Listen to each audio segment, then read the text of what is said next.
Okay, here we're back, and I've added textures to all the subtools. I've even painted a little sort of symbol-y thing on his chest, which I just did in Photoshop, and I've added the texture the same way I did with the other textures. As you can see, there is the texture. It's just a simple figure. Something, I don't know, something to make it more interesting. Nothing on the back, and it just works with normal UVing. Just make sure that you mirror in V inside of ZBrush, because that is always the other way around. Okay, so as you can see, no more textures, it's all in the poly paint, and our file is starting to get a bit more heavy because I need a lot of subdivisions on the tools to make these textures look good, otherwise you don't see the detail. Okay, we'll do a quick render, see where we're at with all the textures on and all the different materials, and they're still very clean. These are just the base textures. We're going to paint on these and make it you know, look more interesting. As you can see, we got the lighting is a bit more dramatic, a bit nicer, and let's keep chipping away.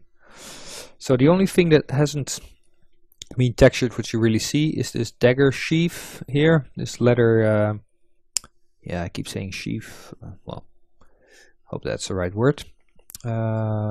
So I'm just going to use poly paint, but I am going to use the spotlight.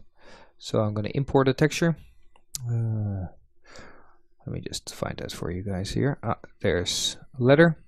I'm using this old leather, also from the same cgtextures.com, and I am going to add it to spotlight. There it is. And now we're going to use it like Mari and just project through. So I'm just going to change it up a little bit. Just make it a bit more interesting, or a bit more so it fits more with the rest of the picture.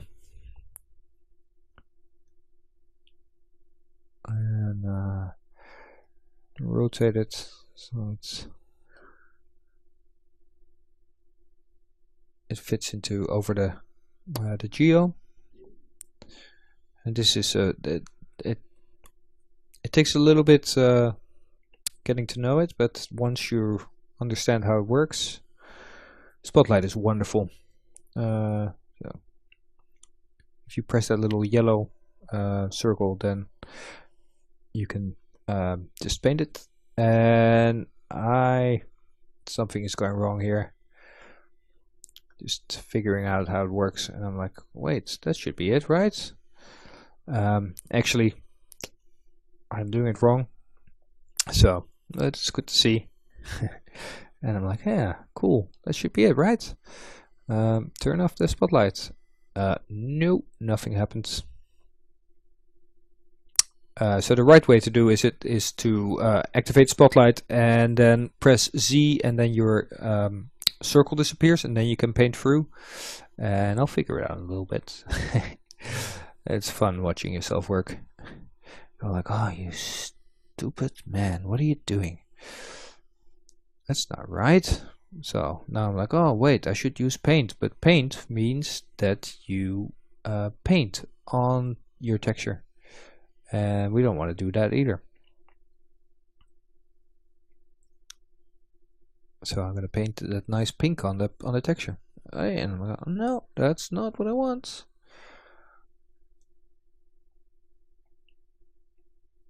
It's definitely not what I want. That's just to edit your texture. So here we go. With the Z, with Shift C, we get the whole spotlight in on the screen in the viewport, and then we can move our texture. And then with C, we remove our wheel, our manipulation wheel, and then we can just paint on the geo. There you go. Look at that. And we can bring it back with Shift C, and just add little stuff we forgot. There's a little, yeah, there we go. So there you go, projection texturing in ZBrush. Takes a little figuring out, but then well, you know, works really well. That's a lot of detail.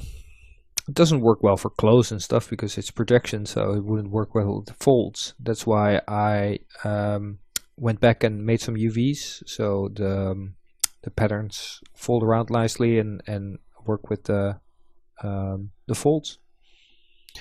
Okay, looks great.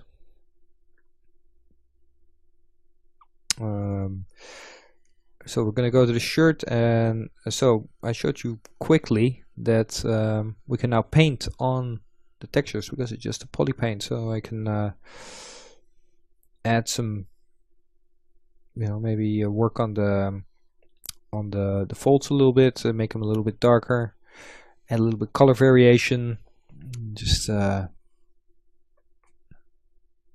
know, make it a bit more interesting, because he has been out in the field and his clothes are dirty and worn, and you know, we want to show that.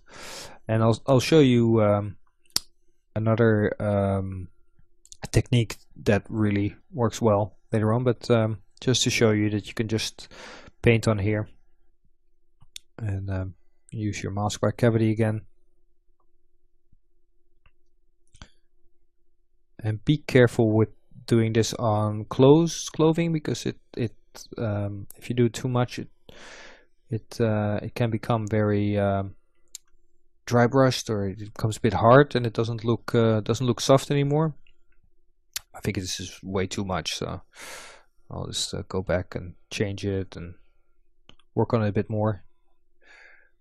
But it does give me that gritty look I'm looking for, so not knocking it.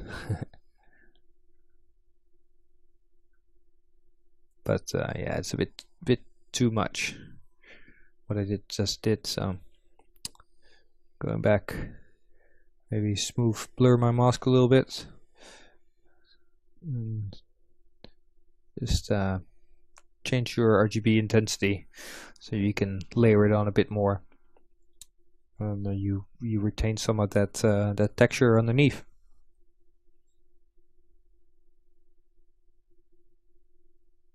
It's still, you know, creating more detail, but just a bit more subtle. I like subtle. We'll you know, we'll be less subtle. Don't worry.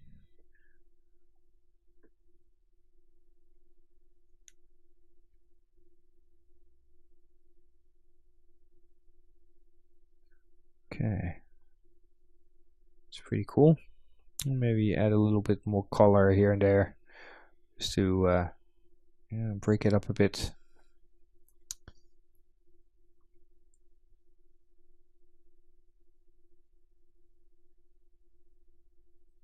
Yeah, there you go.